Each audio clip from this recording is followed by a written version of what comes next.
Hey, listen to Commander Cookout Podcast, episode 382. I'm Brando. I'm here with Ryan today. We're back down from the mountain and eating a crap sandwich. Now, hit our theme song!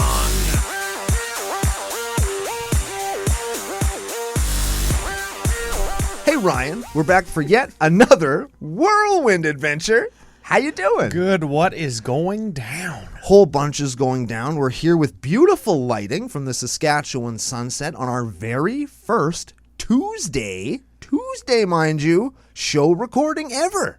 Yeah, you said that, and I was like, is it? Like, we're releasing a show and then recording the next show before people have even intook the whole first show into their ear and brain holes. Yeah. Mm-hmm. Yeah, on a Tuesday. We're Back down from the mountain. They have seen the mountain of crap. Yes. And we're continuing. We are continuing with crap. That is bad draft chaff that you find on the LGS floor. We're doing the best friend to last week's deck. Yeah, we are. In Gimli Mournful Dink Stomper. Yeah. That's the name of the deck. Yeah. So you can guess what we're going to do. But before we get to any of that, sorry I yelled into the microphone. You're going to have to fix that. That's fine.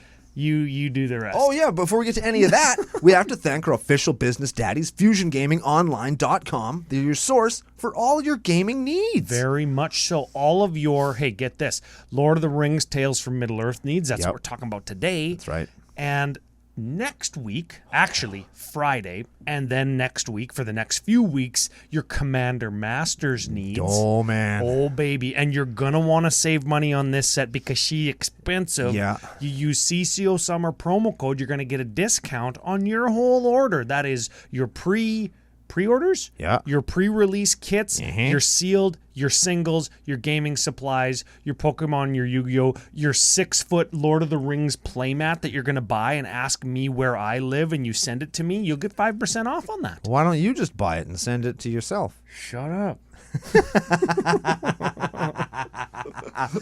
Actually, before we get into too many other things, we're talking about saving money. Let me help save some money here. See lots of Uncle Brando's finance hour? Yeah, fine. Do some MtG finance with Uncle Brando here. Here, okay? I got this. Keep starts with a K. Crap. Yeah. Continue to hold your coins Out podcast. Yeah, just hold them out in the wind. Let Watsy speed bag them till all the money comes out. Yes. That's what you do. But here's the thing. Previews just started today. Yep.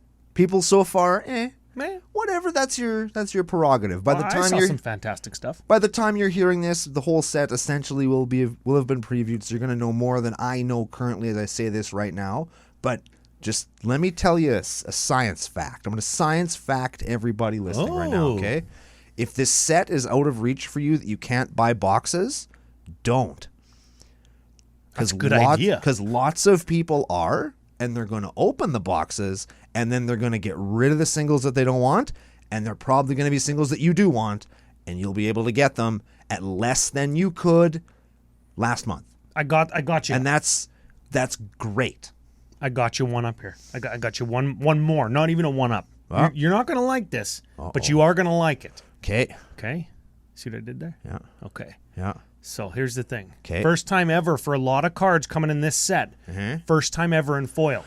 Oh my God. And you say something like, oh man, dang, now I'm going to have to get this card in foil. Or you don't. Yep. Hey, that's pretty easy to not get it in foil. But if you do need it, maybe it'll become more affordable. I'm thinking like the medallions or Dead Roric.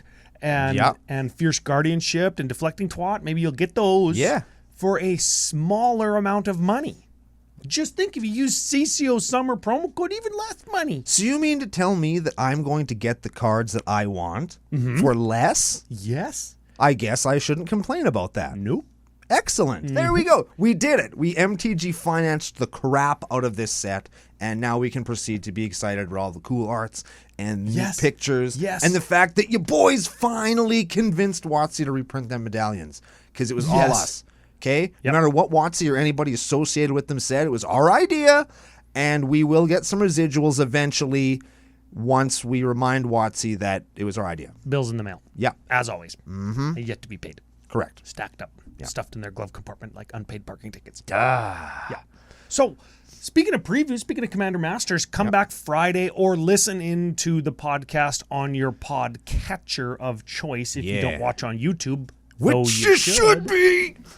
I said it politely, and you were yelling, and then Joe probably keyed onto you. Better of.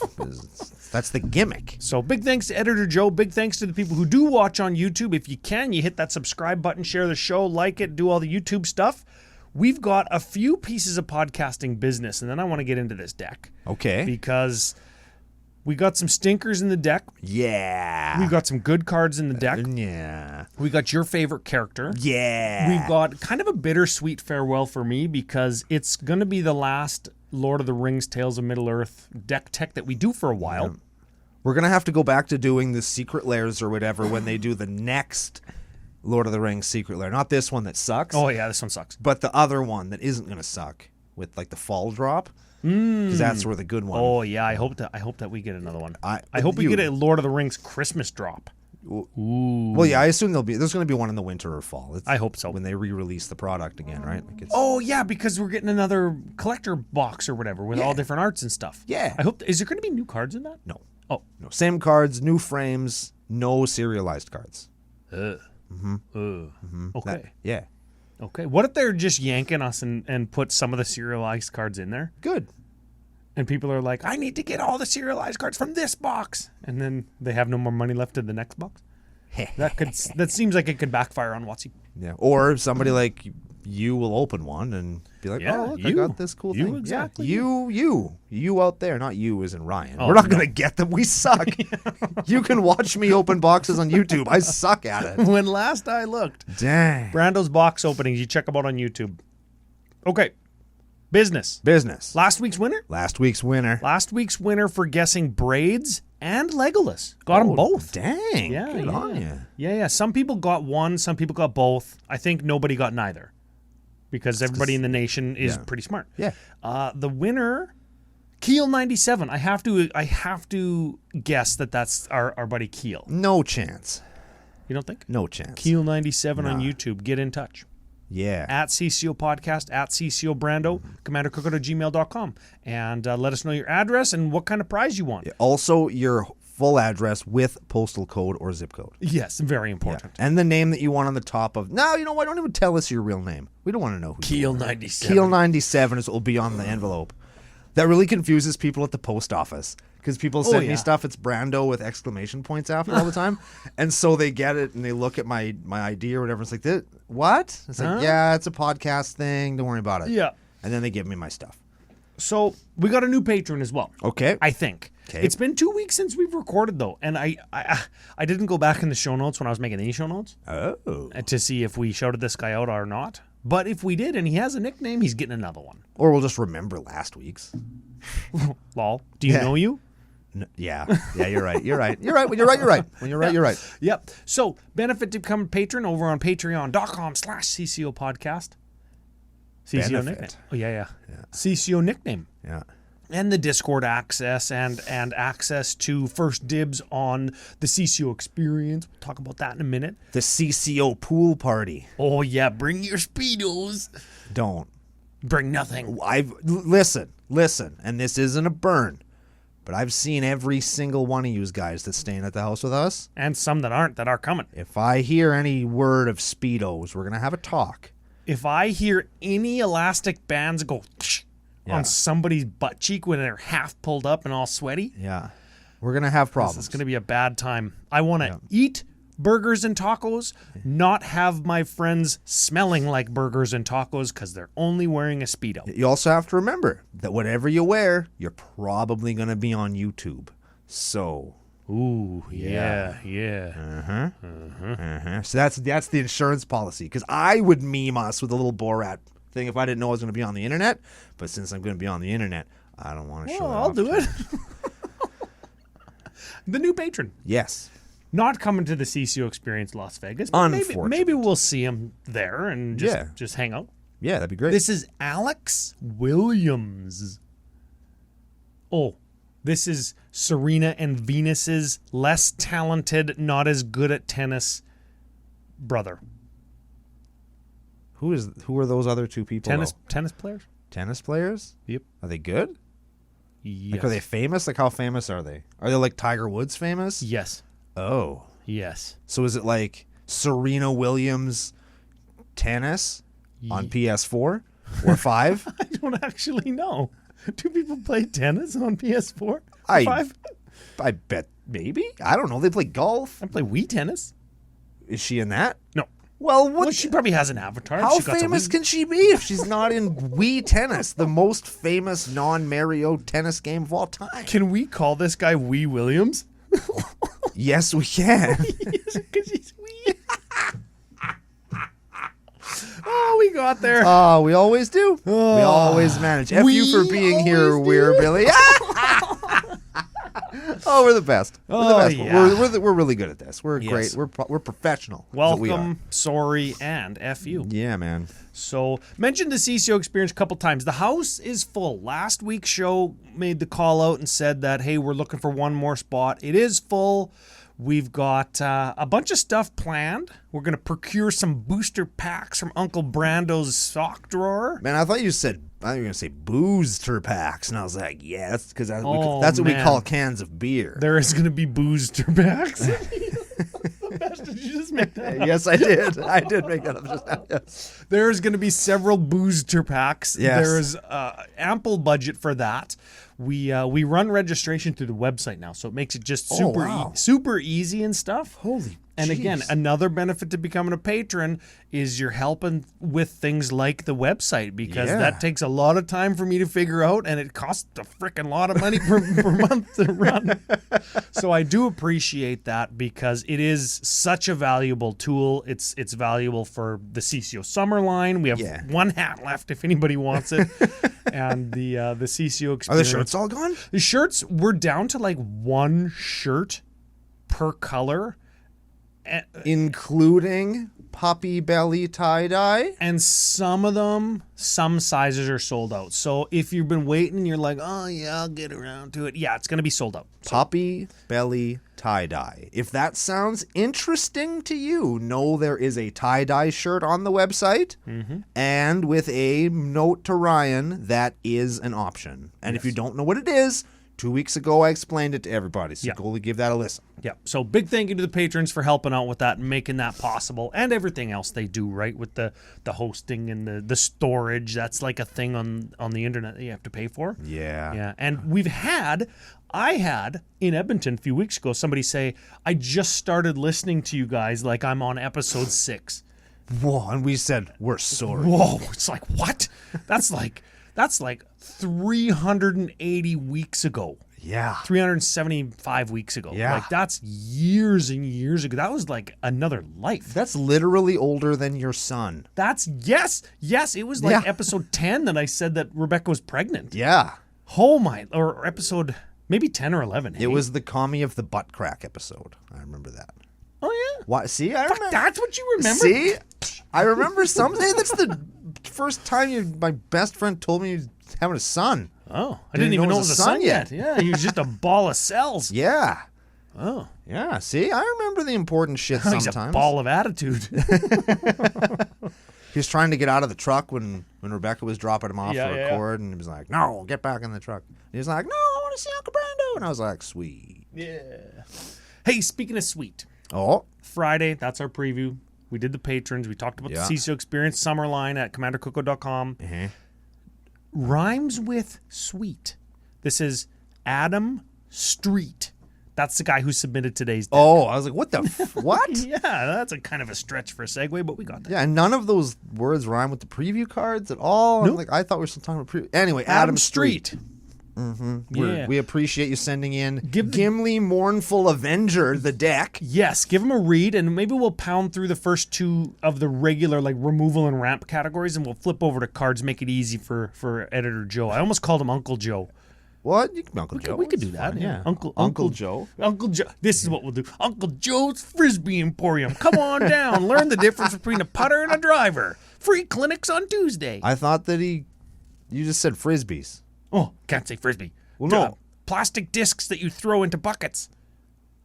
It's accurate. That's Why are you talking about golf clubs and stuff if there's also Frisbee? What the hell sport does he play? Disc golf. What the... Editor Joe, Uncle Joe, Frisbee Emporium. Maybe he's officially licensed, eh? He's getting pretty good, I hear. I don't even know. And he wins and stuff, I guess. At golf or Frisbee? Disc golf. Can't call it Frisbee golf. At golf. Give Gimli a read there.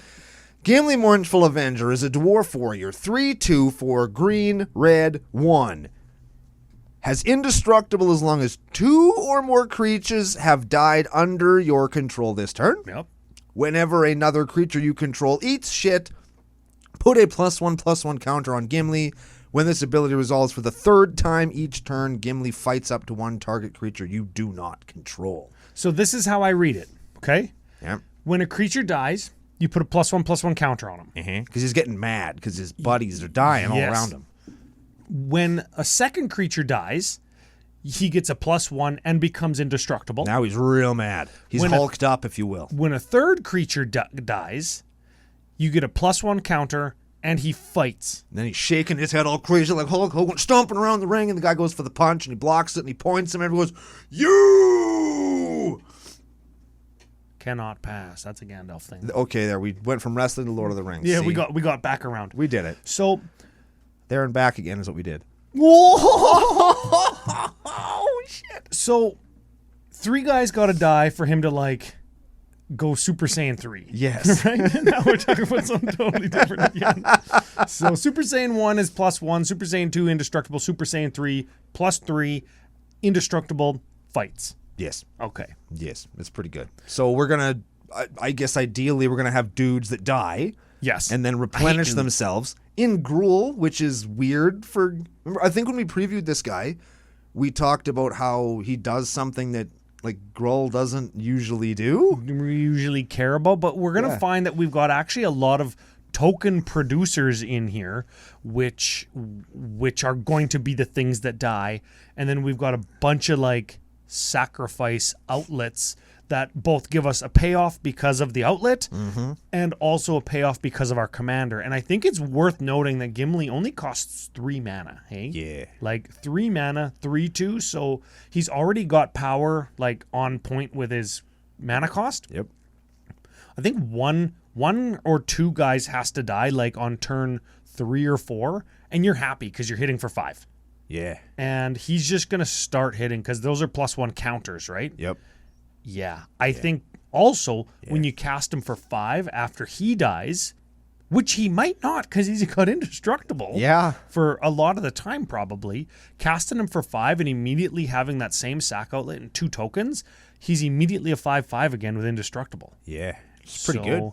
I think fine. Solve for tokens, solve for haste if we want to beat with Gimli. You think we can do that? I don't know. I think by the strengths and weaknesses, we're going to have answered that question. Ooh, I love answering questions. Yeah. Is it going to be a go wide thing or a go tall thing? Does it have enough aggro or is it trying to be cute with tokens? Maybe we're going to do both. I love both. I love both. Let's look at ramp real quick. We'll pound through these. We'll dink stomp through these. Where is it? Right there. Right here. 11 cards. Okay, we got... There are lots of 1s and 2s, which is some 3s also. Yeah, but you know what? I kind of don't like the 3s because it's like, come on, that's where we want our commander to be, isn't it? Yeah, and there's easy cuts that we can make, and we'll talk about those later. Okay, right, let's do the Here we go. Wild Canter. Yep, that's a 1-drop. Tinderwall. That's you got to sacrifice it to get red, right? It's a 1-drop though. Same with Wild Canter. Yeah, that's fine. 3 visits. That's finds a forest, puts it to play. Yeah. Sakura Tribuilder. That's sacrifices to find a land. And it's notably a creature. Yeah. Road. Search your library for a basic, put it onto the battlefield, and it's an instant, mind you. And then it's got Road to Ruin. Ruin is the Aftermath version that you can cast only from your graveyard. It's a sorcery that says it deals damage equal to the number of land cards you control to target creature. Harrow. Yeah, it's a removal spell in a pinch, right? Yeah, there's Harrow. Harrow is, hey, does we sacrifice lands? Does that make our creatures have to die, right? Yeah. So we'll have to maybe look out, see if you our had lands, a Dryad Arbor? Yeah, if our lands turn into creatures for some reason, then Harrow all of a sudden is good. We got a Growth Spasm. That's Kodama's Reach, except instead of getting you a land to your hand, it gets you an Eldrazi spawn that you can sack for a mana and a counter on Gimli. Yes. Goblin a Narcomancer. This is Filthy Phil, for those of you from the nation. Each spell you cast that's red or green costs 1 less to cast. Generator Servant. This one gives us a Scion or something, doesn't it? What does this one do? It taps and sacks to give you 2. If you use that 2 to play a creature, the creature has haste. Oh, see, solve for haste. I was just talking about that, wasn't I? Yes. And then we have a Findhorn and an Arbor Elf. Yeah, 1-drops that give you a green, essentially, right? There's 2 birds you could put in there as dudes that just eat shit. Yeah. And that would get out 2 of your 3 drops, and then you could... There's probably other dudes that do dude things. Yeah. They die for Gimli and make mana. I'm sure green has more of those. I have have a feeling. And you know what about Arbor Elf? In a deck where your lands are creatures, that might be good because you can get a green and then untap it and still attack. Yeah. In a budget deck, and this deck isn't super budget, but in a budget deck that doesn't have any like dual lands or like shock lands that have 2 types is what I mean. Mm-hmm. You can't like get a green, untap it, then get a blue or a red in this case. You can untap it and get a green, like get 2 green. You know what I mean? Because it untaps a forest, right? So... I don't know. Could it just be Llanowar Elf and do the same thing, but maybe better because the deck also has a lot of non-basics? So careful with Arbor Elf, kids. That's the moral of the story. Yes. Okay. Where should we go next, Ryan? Removal. Kicked it over to cards for Uncle Joe there. Okay, so we're going to start. There's some pretty standardized stuff here, so we'll go through it pretty quick. We've got a Vandal Blast. Oh, yeah, V-Blast. Get one thing or get all the things. Thrashing Brontodon. Thrashing B. A 3/4 and you pay 1 sack it and you disenchant, right? Yes. It's a dinosaur. I got to put that in my vehicle. Dinosaur. It's a really good card, actually. Yeah. We have a Red Blast and a Pyroblast. I don't know why those are in here. Those are always meta choices in my mind. Mm-hmm. And I think they would be here, too. Peep the price tag on one of those, too. $6 and 5.5. Yeah, Jeepers Creepers, man. That is a lot for those. We got those up in the old budget section to ask what the heck. Nature's Claim. Nature's Claim is another destroy an artifact or enchantment thing. Foundation Breaker. Foundy B? This is a good one. I like this one. Okay, give it a read. That evokes, I think, right? It does. It's a 2/2 elemental with evoke it's green 4 if you want it to stick around, or you can evoke it for green 1. When it comes into play, you destroy target artifact or enchantment. So you evoke it, which is sorcery speed naturalized, then it dies and triggers Gimli. Oh, it's a good card in this deck. That's a pretty smart thing. Is there a red one of those? We'll have to see. I don't know if I know that Muldrifter's the blue one, draws you a card. Yeah. That one's pretty good. I don't think it's in here, but there are those cards. Those do exist for sure. You know what it is? It's Ingot Chewer, isn't it? Ingot Chewer, it evokes and destroys an artifact or enchantment. And Ingot Chewer does do that, yes. Yeah. Yes. Canker Boom. Canker Boom? Yeah. Canker Bloom, you sacrifice it, choose 1. You destroy an artifact, destroy target enchantment, or proliferate. And it's a 3/2 for 2. Ooh. It's a black. I don't think it's a 3/2. It says 3 right on the card. Oh, I thought it was a 1/2. 3/2. Well, that's pretty good. Blasphemous Act. Oh, that gets all the things 13. Beast Within. Destroys a guy, gives him a guy. Artifact Mutation. Does that destroy a guy? Beast Within destroys anything and gives them a beast. Do we destroy our own guy to get ourselves a beast and then sacrifice it just to buff Gimli? Yes. Yes, we do. Yes, you absolutely do.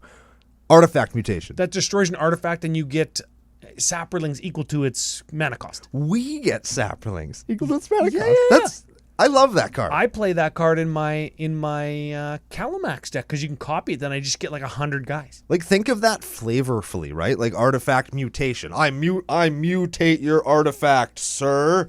And then they go, oh no, what's it going to mutate into? And you go, nothing. I get a bunch of plant bros.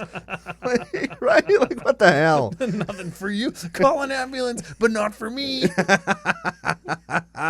Where should we go next? There's a few weird categories in here. Like the consistency category is kind of like the card draw category. Oh, let's do that one.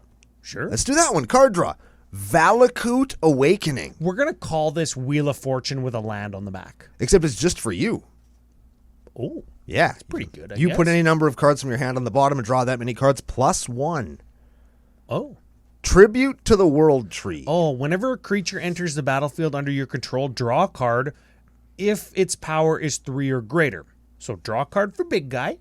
Otherwise, put a +1 counter on it. 2 +1/+1 counters on it. 2 +1s on it. So what's the cutoff? 3 or greater. Do we draw a card for Gimli, or do we put 2 +1s on him? You draw a card for Gimli. Okay.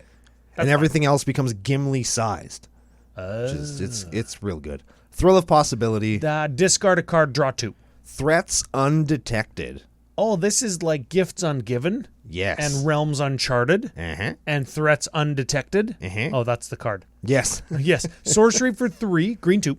Search your library for up to 4 creature cards with different powers and reveal them. An opponent chooses 2 of them. Shuffle 2 of them in and put 2 of them in your hand. Pretty good. Yeah. Magus of the Wheel. That's a Wheel of Fortune on a guy. Oh, he would die, and then Gimli would get mad. That's right. Yeah. Life's Legacy. Additional cost, sack a creature, draw cards equal to its bigliness.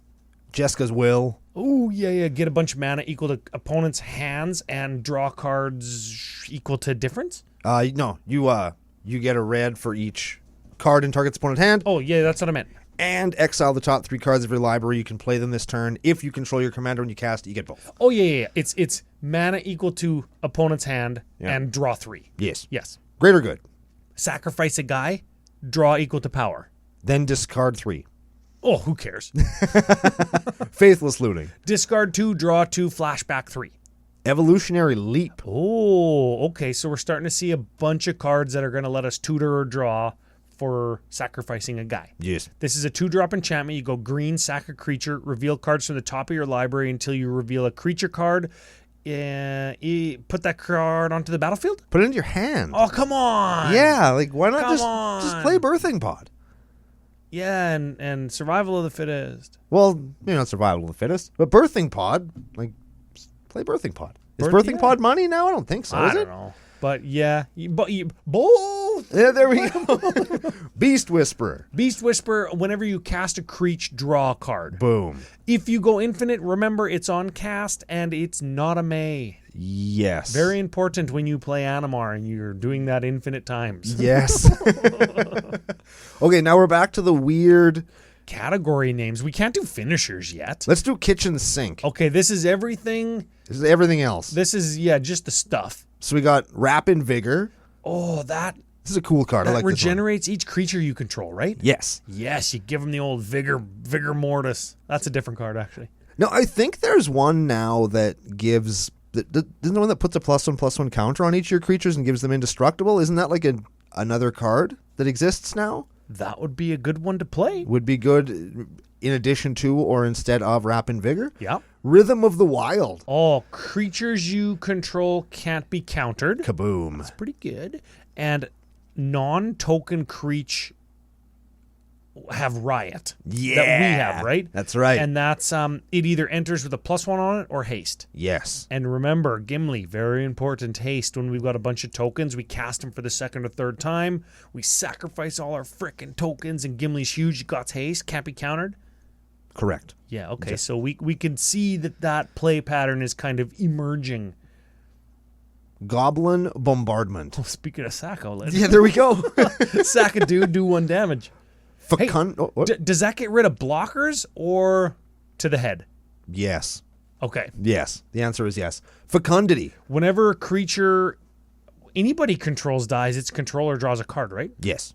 It's symmetrical, but we will take advantage of it probably more. Okay. Good. Balaged Recovery. That's a graveyard getter backer. It's going to land on the back. Correct. Sure. Now there's the epic battle. Let's do the epic battle because it's here too. Brando's going to crane his neck. I have to turn my head sideways to read this. Thanks, Watsy. Hear it creaking. So it's a battle siege for green X. When it comes into play, you search your library for library and or graveyard for a non-human creature card with converted mana value X or less. Put it into play. Got there, hey? Then shuffle, yeah. Oh, and then it comes into play as a battle with 6 loyalty or 6 defending counters. 6 soilty. So if you 6 the 6 soilty off of it, you get Zolthra Apex of Ikoria. It's an 8/8 reach arounder For each non-human creature you control, you may have that creature assign combat damage as though it weren't blocked. I don't mind that. That's pretty cool. But the first part is why we're playing it. Yeah, you play it because it's a tutor. Yes. And the second thing is like, I can deal damage to my own battle with Goblin Bombardment, right? Sure can. And then I get an 8/8 Yeah. that my guys can't. Yeah. Well, they can be blocked, but as if they're not. Yeah, it doesn't matter. Okay, so that's not bad. Mm-hmm. If I got sack outlets that can like do stuff. Anyways, we've got another category here called creature. There's some good stuff in there too. There's some creatures in there. Who knew? Let's start at I think that he just missed putting these in categories. Well, this one should probably go in the kitchen sink based on what else is in there. Yes. We have an Eternal Witness. That's Gitterbacker. We have a Greater Gargadon. Greater? What the fuck are we doing playing Greater Gargadon? Well, because it says 9/7 for 10. Suspend 10. For red, Brando, this is a casual deck. We're going to be playing till turn 10. Oh, yeah. Just kidding. Sacrifice an artifact, creature, or land. You remove a time counter from Greater Gargadon. Yeah, buddy. Yeah. You just gank your whole team, and you get a 9/7 for 1 mana. And then you gank him too, and Gimli's just swall. Yeah, super swall chili. Also, things that come in from suspend have haste. So, Hey. So you got a 9/7 you can attack with, then he can eat shit. Solve for haste. There we go. That's what we're going to have to do. Naiath of the Dire Hunt. We've played this card as the commander in one deck on Commander Cookout in the past. And she was good there too. This is a 3/3 for green 2. Human warrior. Whenever one or more creatures you control fight or become blocked, draw a card. Boom. So Gimli fights, right? Yeah, Gimli fights all on his own. And probably people will want to block him. Yep. Or our Greater Gargadon. Because they'll both be large. Yes. At the beginning of combat on your turn, you may pay 2 Gruul Hybrid. If you do, double target creature's power until end of turn. That creature must be blocked this combat if able. Neat. Yeah. Fights or becomes blocked. So you just pay 3 and he has to become blocked. So you pay it, kill a blocker, and swing in to either to rock somebody. Yes. Or you, kill a blocker or a decent creature, draw a card, swing in, he gets blocked by something else, draw an additional card. And the other thing, too, is by the time we want to be doing this, Gimli will be indestructible, probably. Correct. Okay, because of the next card. Yeah. Thermopod. Yeah, this guy's a little bit underrated. I forget about this card all the time. If you're not playing goblins, if you are playing goblins, you don't need this guy. That's right. But this guy's Skirky P. Hey, Skirky Prospector? Yeah, but see, Skirk Prospector is both a goblin and a 1-drop. And that's why you don't play Thermopod in goblins. Yeah, that's what I mean. Yes. But this is a 4/3 slug. Yeah. Snow slug. Ooh. Yeah. Sounds like my dad's old friend, Snow Snake. But this is Snow Slug. It's his slower brother, I guess. Mm-hmm. Sacrifice a creature, add red to your mana pool. It's pretty good. That's good when we want to sacrifice 3 or 4 guys a turn to get Gimli buff. Yeah. Yeah. Pretty good. So we've done creatures. Let's do more creatures now. In Fallen Comrades. And we're going to start right at the bottom. Right at the bottom. Hold on, I'm in a different order than you. Good. Right at the bottom. Right at the bottom with Ulvenwald Mysteries. This is not a creature. It is not a creature. We are so fantastic at thinking ahead. Whenever a non-token creature you control dies, investigate. Also, whenever you sacrifice a clue, put a 1/1 human soldier creature token onto the battlefield. So if something dies, we get a clue. Mm-hmm. We sacrifice a clue to draw a card. We get a guy. You know what this should be? Krenko. Either one of them. Oh, yeah, that'd be good. Because you know what you don't have to do. No. To when you're playing Krenko, jump through those hoops. Any hoops. You just either attack or tap, and then you're cranking. You're cranking dank at that point. I love a good dank crank. Speaking of dank cranking, you can do that with goblins, including Squee the Immortal. Squee the Immortal. This is whenever you cast Squee the Immortal from your graveyard or exile. I said that wrong, but you people may know. you may cast him from those places. So he dies and you play him again. This game's Bloodghast. You know what's really ironic? Tell me. Is Gimli Mournful Dinkstomper, Mournful Avenger, is mourning and avenging for his fallen comrades in Moria? Who kills those guys? Goblins. Yeah. Yeah. Can we just make a goblin deck with Gimli? Yes. You would like this, wouldn't you? I certainly would, yes. I would goblin the shit out of this deck. Reckless Barbarian. Oh, give her the old Reckless B. Sacrifice Reckless Barbarian, get red. So he pays for himself after he's become outclassed, I guess, because he's a 2/2 for 2. Authrian Hero of Lavabrink. Oh, come on. Novel of text. He's a 4-drop, 3/3 human soldier. Pay red, 1 tap. Create a token that's a copy of another target creature you control that gains haste and sacrifice at the beginning of the next end step only as a sorcery. Well, that's pretty fast, eh? Yeah. You could go red, 6, tap, create 5 tokens. And then blah, blah, blah, same stuff. Yes. This is fine because all those guys are going to die at the end of combat and Gimli's going to get buff. Yeah. That's why he's in here. Or you could do the 9 thing and then make a bunch of dudes that you can sack for mana. Sack them all for mana real quick. Oh. Gimli's going to be a house. And you might even have some mana left over. Yeah, you could make like a bunch of thermopods and get your mana kind of back. Now you make the Barbarian. Oh, yeah. Then you've net 1 mana and 5 deaths. Yeah, that's what you do. You do the Barbarian. Yeah. Can you imagine if you had a doubling season with that? And then you'd be making mana like nobody's business. Hey, those guys on Commander Cookout, they're so smart. They said play doubling season with your tokens. Man, shit. Really? No. What? Are you kidding me? No. Do you guys listen to Commander Cookout? Yeah, they're so smart.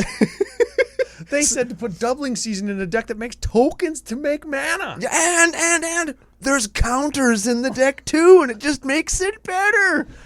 Woo! Magus of the Order. That's what order is this? That's natural order. Yes, natural order. You sack a creature, you search for another creature, put it on the battlefield. In this case, you sack this creature.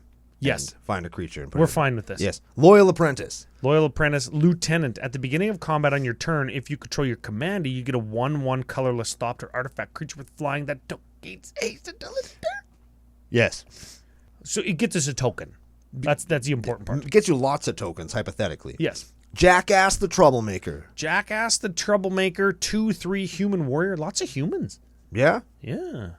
You go red, tap, discard a card, create a token that's a copy of a creature you control. Yeah. And it like gains haste and stuff. And Jaxis has Blitz, so you can like blitz it in, and then when it like you sacrifice it, you draw a card at the end of that, right? Correct. Yeah. Hajir Loyal Bodyguard, or Hajar. Hajar is Loyal Bodyguard, has sacrifice. Nope. You sacrifice him. So that's good for Gimli.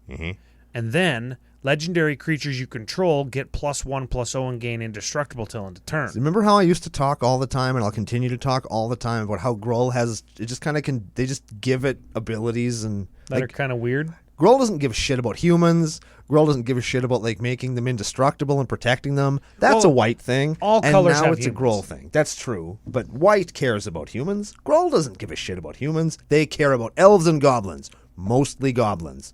Yeah. And sapperlings. This one is a a weird little bit weird. Isn't there a rhino like Loyal Bodyguard? Loyal Bodyguard, that's this guy's name. Isn't there a rhino guy that does this? Yeah, probably. But now they gave it to a Gruul legend. Yeah. Anyways, let's keep going. We have From Beyond and Awakening Zone.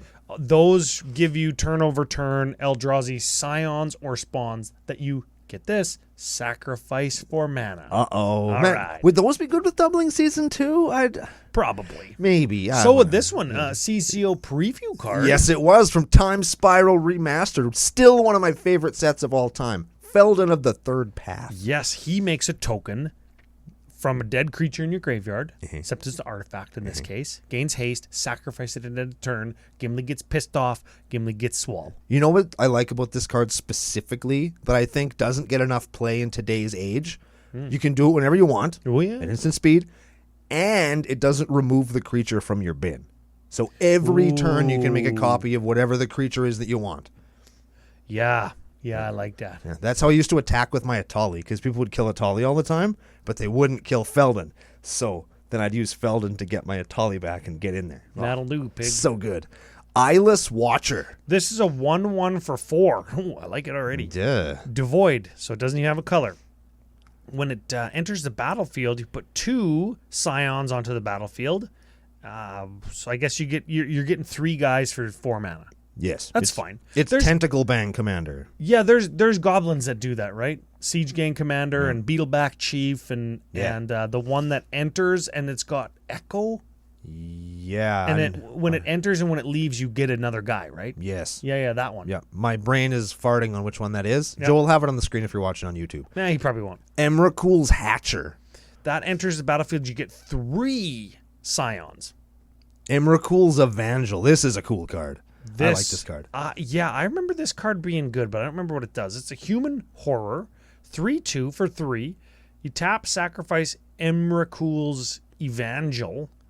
Man, he probably goes to some of those huge churches that have like 10,000 seats. Guaranteed. Yeah.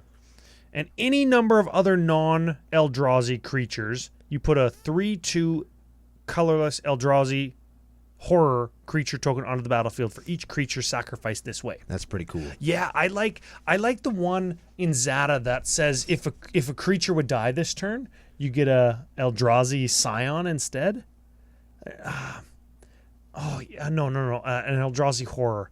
It's like when somebody wraths. Yeah. And you go, yeah, just kidding. All my 1/1 goblins are going to become 3/2s. Give them all +2, and then you kill them. Yep. Yeah. This kind of does the same thing, except you got to solve for haste. I also like Fresh Meat. It does the same thing that you just said, except with 3/3 green beasts. Yes, and it's an instant. It's good. That would be good in this deck. Sure would. Yeah. Okay. What is this? Calladia Guardian. I have no idea what this card even does. It's a well, Ryan. Let me tell you, because I definitely do. It's a 4/3 for green 3 human soldier. Has Blitz green 2. We talked about Blitz earlier. Whenever Calladia Guardian or another creature you control with mana value 4 or greater eats shit, create 2 green and white citizens. So our big guys die, we get little guys, then they can die, and Gimli will get pissed off. Well, how many creatures actually cost 4 or more? Well, I think the point is you blitz this because it gains haste and it costs less mana, but it dies. Right? So you blitz it for 3, you deal 4 damage because it's got haste, it'll die and you draw a card, and then you make a dude. The answer to my question is 4. Oh. Yeah, I just counted. Oh. Yeah. So you are right. Well, did you count Atsushi? Sure did. Oh, did you count Annex? No. Hardened in the Forge? Because it just cost 3. Oh, it's 4-drop creatures. But we got creatures in lots of different categories. I counted. There's 4 of them.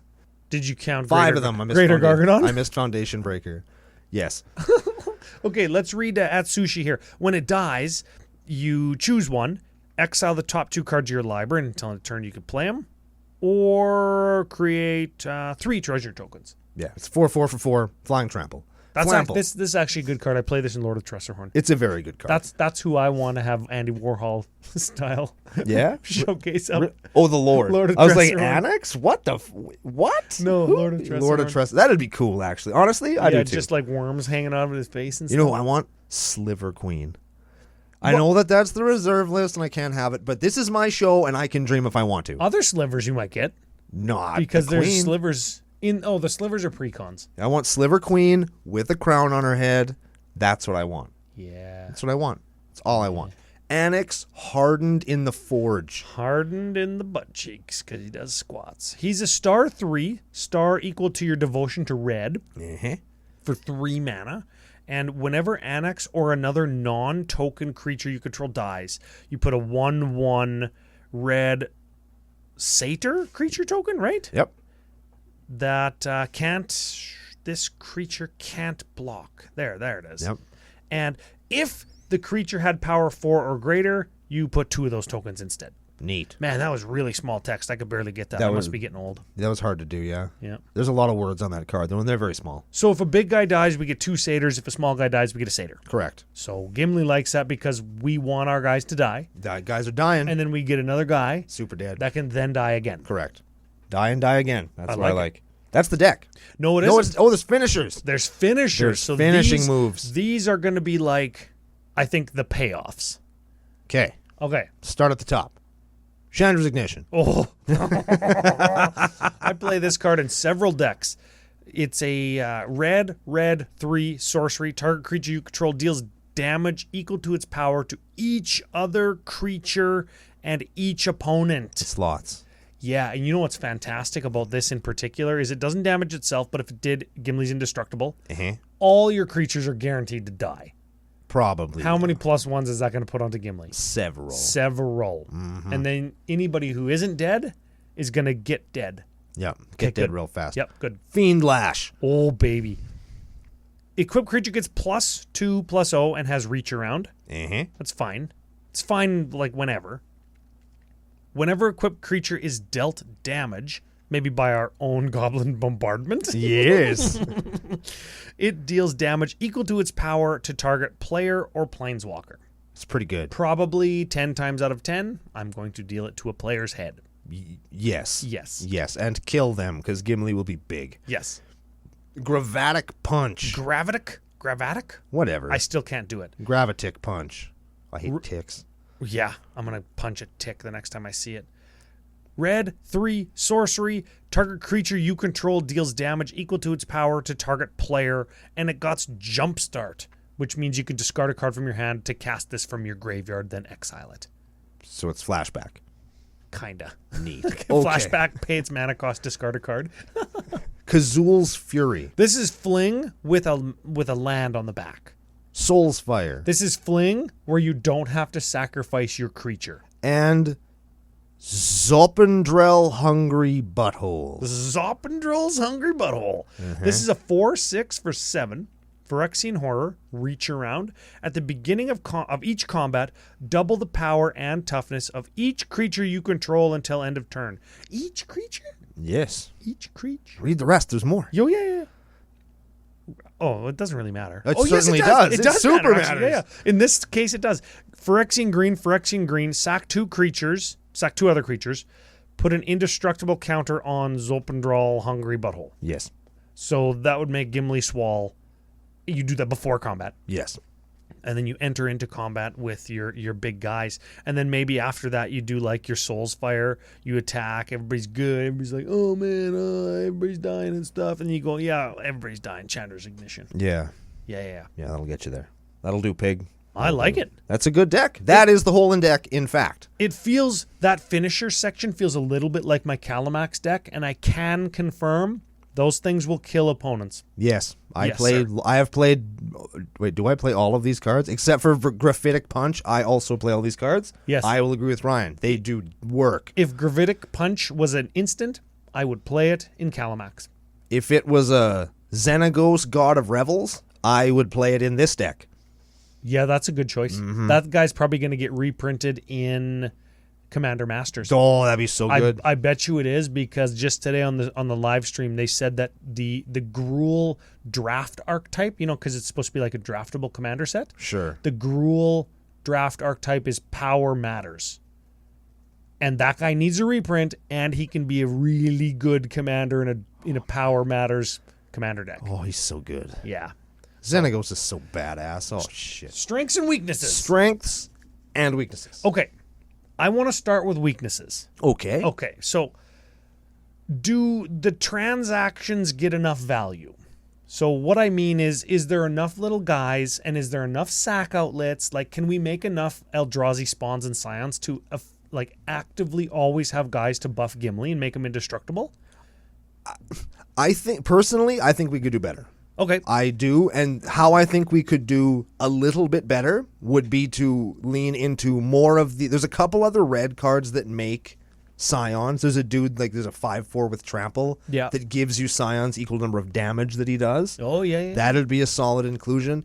And you could lean into something like Siege Gang Commander, like those goblins that we said that give you multiple bodies. For one card. And then play something like a Pyrohemia that ones everything. That goes good with your Fiend Lash, and it can get some smaller blockers out of the way, so you don't have to use your precious removal getting rid of little asshole creatures. Yep.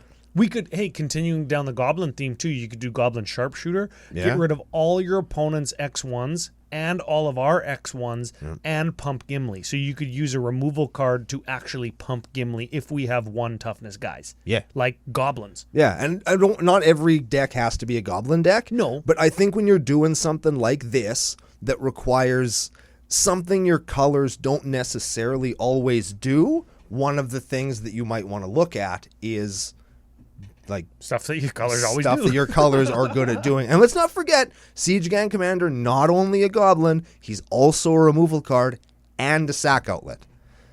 All of which this deck wants. Oh yeah, that's really good. So, okay, my only other weakness that I have highlighted here is, does it have enough top end to seal the deal against 3 players? And we said can confirm the finishers work. Oh yeah. Chandra's Ignition does work, but do we have kind of enough oomph to get all 3 players? Because like Kazul's Fury and Soul's Fire, that's going to get 1 player each. Fiend Lash, maybe 1 player each. Or 1 player, right? But maybe not all in the same game. Yeah. So do we have enough oomph at the top end? Do we make enough tokens? Do we have enough big creatures? Like we mentioned Goblins, we mentioned Doubling Season. There's a reason that those cards are good, because they give aggro decks more reach, right? That's why I think a Xenagos would be good. Oh, yeah. In addition to Zofendrel, and there's also that enchantment from, I think, Midnight Hunt. It's a green 1. Does the same thing as Zofendril. Doubles your creature's power every turn. Yeah. Well, yeah. And you could stack all those on top of each other. Yep. And just, now your Gimli naturally is what, 6, 12? Is it 24, 24? Before you sacrifice a creature. Yep. Right? And that's the kind of insanity that sometimes you got to do, because sometimes your Gimli's going to cost you 9. Yeah. Because people are onto you. And you just got to get there. Just real quick, I want to note that we are playing a Kessig Wolf run here. So if randomly somebody, it kind of... Okay, imagine this. We've got 6 or 8 Eldrazi Scions and Spawns, which I don't think is out of the norm for this deck. It's not impossible. If you're kind of banking them. And you've got 6 or 7 lands in play, right? So we've got access to about 12. And then you cast like a Jeska's Will or a Thrill of Possibility, and all of a sudden it's like, ooh, you draw into a Kessig Wolf run, and random buddy, because Gimli's like 3 power, random buddy's like, okay, I'll tap out to try and gank somebody else. You go sacrifice my 9 or 8 Eldrazi Scions, Gimli's all of a sudden 8 or 10 power, and then you Kessig Wolf run with all that mana you made, and then all of a sudden Gimli's like 20 21, right? This does act as another finisher if that's the scenario. But again, I just go back to, does it have enough scions and value, and can we get enough of them? I think you'd have a hard time in the deck's current configuration consistently having enough top end. I really do. Okay. I think that you're going to play it under the radar a couple of games so that your opponents kind of do most of the work for you, because the deck doesn't do chip-ins real well. It might. With 3-power commander, you're surprised at how well you can do chip-ins. It can, but then they're just going to block and kill your 3-2, right? 3-2 is not threatening. No, but like I said right at the top of the show. And yes, you can make him indestructible, but that makes him a target, and it's... Well, get this. Let's flip over to the strengths then, because I've got one that I think is quite unique to this deck. It comes out of the gate and crams an axe into your ass. Yes, gives you an axe wound. Out of nowhere. I've got aggro and value written on the same line. Yeah. Which is not often, is it? Valgro. Valgro. Yeah. Valgro, the other drug I take in addition to Zolpendrol. Valgro for something totally different. Aggro and value on the same line. You can go wide. And you can get meaningful value turn over turn by banking mana or cashing your guys in to keep the board clear while you're building up a creature in Gimli. Yep. That all of a sudden you can just be like, oh yeah, Kessig Wolf run. Or die. Yeah, double his power. Yep. Or oh yeah, Chandra's Ignition or Fling him, die. Yeah. Right? And you can do both of those things, and not often is it that you can do aggro and value in a Gruul deck. And I think that that's fantastic. That is really cool. Even in its current configuration. Man, you know who else you could play in here? Jeska, Thrice Reborn. Oh, yeah. Triple Gimli's damage, baby. Yes. Triple Gimli's dink stomp. Yes. Yeah. Okay. Lord of the Rings Commander, of course, my favorite. And this is a strength. And I didn't mention this at the top of the show, but I'm happy that this is the last one and Legolas is the second last one that we did. Because Legolas and Gimli are the two characters that remind me of you and I. Aw, which one am I? Bro. Yeah. I put my hands down all heavy on the chair. I don't know if the mic did that. But in particular, after the Battle of Helm's Deep, when the whole party is traveling to Isengard and they're going through the forest that marched from Fanghorn to Helm's Deep. Yep. The trees kind of part to let them go through because Legolas and Gandalf and stuff are there, right? So they're safe. But Gimli's not having any of it. And Legolas is like, oh yeah, no, we got to check this place out once we finish the war and stuff. That scene in the book is frickin' you and me. It's like Tolkien knew that someday you and I would exist. And that's just, it reminds me, and I'm happy that we got to do this. We got to do this on the show for the people. For the people, yeah. The last strength I got here is this whole deck, current configuration, $150. Ooh. And get this, there's a couple cards in here that we didn't mention as integral to making the deck work. Yes. And one of those cards, and I know that it's one of the best cards in the format, is Jeska's Will. It's $15, and I don't think that we need it. When we could play something like Skirky P or Skirk Prospector is probably the same money.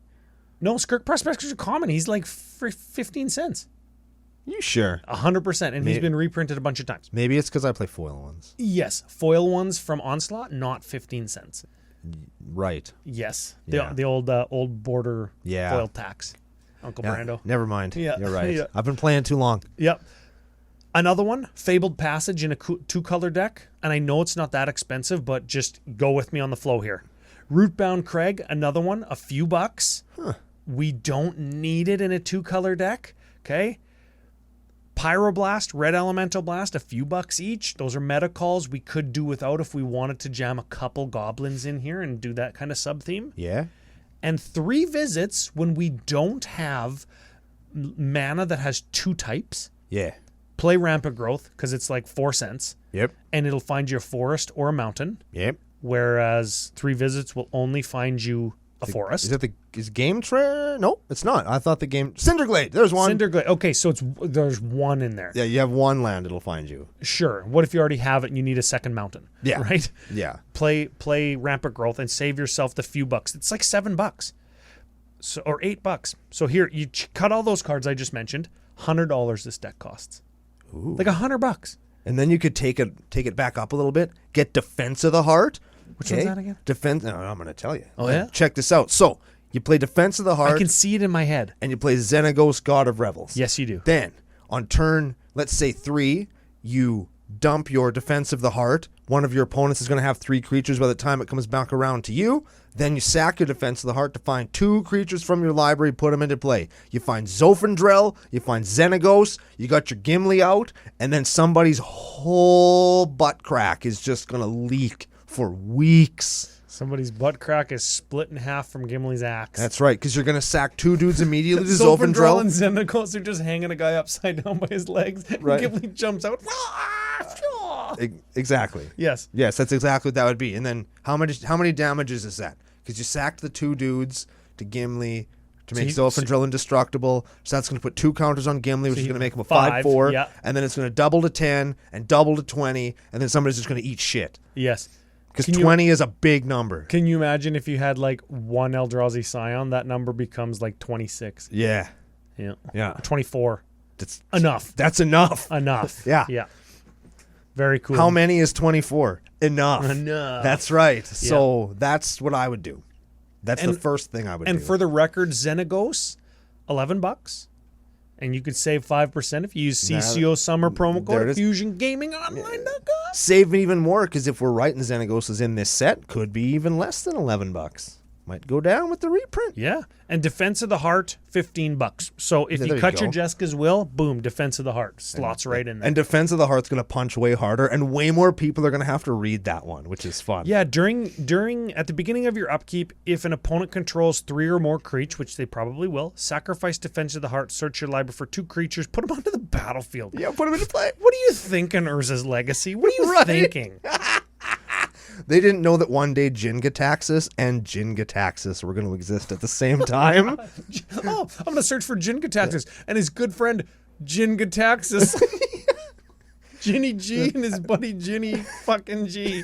And one day there was going to be Brando, and he's going to be like, man, I am totally miserable playing this game, and now everybody else is going to be too. Jin-Gitaxias, you bunch of fucks. Tangle Wire. Get 2 Tangle Wires. Who wants to keep playing Magic?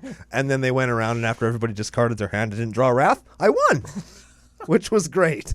It's a real story. There you go. Defense of the Heart. Put it in. Defense Put it in, Adam Street. Yes. But that's the deck. That's some strengths and some weaknesses. This is the one time I didn't scream Brash Taunter, because Well, if you're doing the Goblin something like we suggested, you could play Brash Taunter. Oh, you're right. There you go. We got there. And I guess, Brash Taunter could just fight Gimli.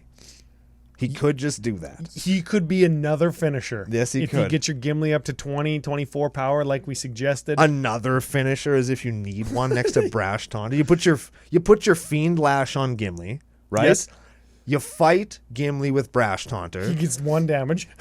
He gets 1 damage, but he's got a Fiend Lash on him, so he does 12 to buddy C over here. Or wait, he's a 24-24, so he 24s that guy. Yeah. Right? Brash Taunter gets 24, so he kills that other guy. or 48 to the same guy. Yeah, or 48 to the same guy. Also dead. Then Gimli swings in, commander damages somebody out. Right? What are we talking? No top end. This deck just needs a Brash Taunter, and it's all top end. All top end. What more do you need? Oh man, I guess that answers the question. Does Brando like boobs or butts? He's all top end, baby.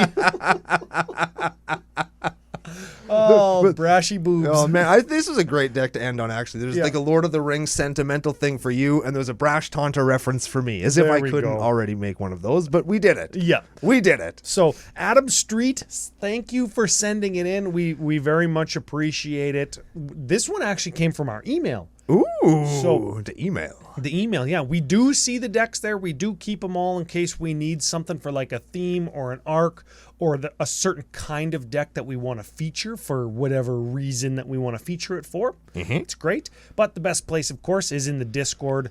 You get access to it for becoming a patron over at patreon.com/CCO Podcast. Great place to be. Yeah, everybody there is totally fine. 7 out of 10s at best. Yes, 7s out of 10s. A lot of them went to CommanderCookout.com, got some of the summer line. Hells yeah, they did. Don't forget, we are down to singular hat and very nearly singular shirt. So links in the show notes, wherever you find the show, CommanderCookout.com, find the store. One last piece of podcast business before we go. We are going to move into Commander Masters starting next week with our set review, preview, all that kind of stuff. Remember, be here Friday for our preview cards also. Yep. Very important if you want to be a part of the arc after those reviews, and we're going to start talking about decks again. What we're going to be looking at is some of your favorite long-term decks. Card that came out day one. I gotta build that, and it's still in the box today. It doesn't have to be 25 million years old, like some of mine and Ryan's. If you got, you're gonna say like me, but if you've got something that's been built for 4 or 5 years, you keep updating it, you love it, you keep it around because it's your favorite thing. That's what we're gonna be looking at. We're looking at like where are these reprints gonna go? Probably into your favorite decks, foiling something out even. And that's what we're kind of looking for. Bonus points because we're gonna get a lot of classic, like format defining over the last 15 years of Commander reprints in new art forms, like those Andy Warhol profile shots and new Eldrazi's and stuff, right? Bonus points if that deck that Brando just described for you is a classic, like really traditional, like Gruul Aggro or Brando's personal favorite Orzhov Aristocrats. Like that's a classic, totally. Right? Mono white weenie Aggro. Yeah. Classic, right? So that's a Demon Tribal. Classic. There we go. Right? Dragons. Sea monsters, right? Yeah. Like classics. It's going to be like the Arc of Classics working title. Yes. But we all know what that means. We know what that means. So if you got one of those, and we know you do, hit us up with them. We'd love to see them. In any case, we'll feature some of them on the show. May or may not feature some Commander Master reprints and stuff, but we appreciate you being here. Thank you very much to FusionGamingOnline.com for all of our business needs and all of your Magic needs. CCO Summer promo code, save 5% on all of your stuff. And we are going to be back next week with a whole bunch of new cards that are, I guess, old cards, right? You mean on Friday? On Friday, we're going to be back with reprints of new cards that are super sweet. Be there or be square on a very special segment of Commander Cookout Podcast. Hit our theme song!